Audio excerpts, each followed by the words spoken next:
So here is my Thanksgiving Day turkey bone flute. Today is Thanksgiving. Happy Thanksgiving to everyone. I collected this turkey bone from Hink's Turkey Farm in Manasquan, New Jersey, about a month ago, and maybe less than that, maybe 2 weeks ago. Brought it home, ate all the chicken off the leg, removed all of as much material as I possibly could with my kitchen utensils, which included a Cutco knife and a fork and my teeth, which were incisors and canines, and my prehensile fingertips, which I could grab, and I used my binocular vision to grab this thing, all of these awesome primate advancements that I am thankful for. I cleaned off this bone as much as I could, and I removed the epiphyses, which are the knobby ends, and I did that with a stone tool, like this. You can see the chalky nature on the outside. I literally just chopped away at it for a long time. Maybe it took about an hour to remove one of those. And then I did all that outside, and basically as I continued, I boiled it to soften the marrow on the inside. I noticed that the bone marrow on this turkey leg was a lot harder to get out than this little chicken leg. I practiced on this chicken leg to see how the bone looks on the inside. Basically, I didn't want to screw up, so I wanted to have a test round. So I actually tested out on 2 chicken legs to see how they work. I want to point out to you something. This is the mouthpiece. Usually I would have imagined that that would be facing forward to play this way. I have a really big bottom lip, so I find it quite challenging to direct my airflow and connect on that mouthpiece just right. I just discovered if I turn it upside down,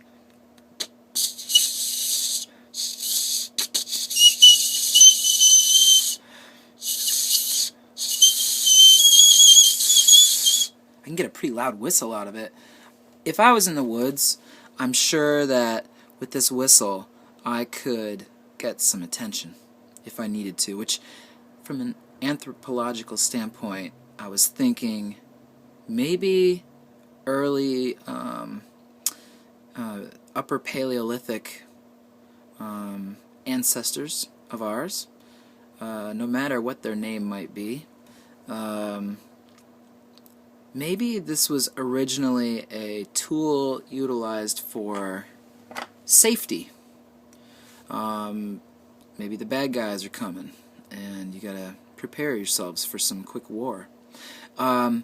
This guy, though, as the bones became larger, and getting into the whole art phase, maybe about 30,000 years ago, something like that, 45,000 years ago, I think they started to see this as a different setup. Who knows? Who knows how long the musical instrument has really been going on. In my opinion, I think the first musical instrument was our feet, as we were hunter-gatherers marching around, trying to find food, creating rhythmic tempos. But then, I'm sure beating with sticks, just percussive things. But listening to nature, hearing birds chirping, I'm sure created this sense of awareness of sound and music, and as language developed, who knows when music developed. I believe that music and dance were created at the same time. So anyway, the same thing happened with this flute. I tried so many times playing it this way, finding just the right spot to cut the air which is the whole point. I was trying to cut my air over, going to the inside of the flute and then coming over the top of this mouthpiece that I sawed away at for a long time, like that. And this little rock turned out to be a real useful tool because it's got a little flat piece right there, and that allowed me to really get in there and make nice edges. The mouthpiece was the main thing I was concerned about. How is that going to work? And then I used the point on this guy to do a spinning technique like this. And that worked pretty well. Whereas on this one, I used a sawing technique, which I noticed in a video, a picture online of one of the old German bone flutes, that they used a sawing technique. I wanted to try that out. That was pretty effective. I wanted to try both techniques of spinning. So, yeah, I noticed with my big bottom lip, I had a hard time producing a good tone. That's actually probably the best it's ever been. But this way,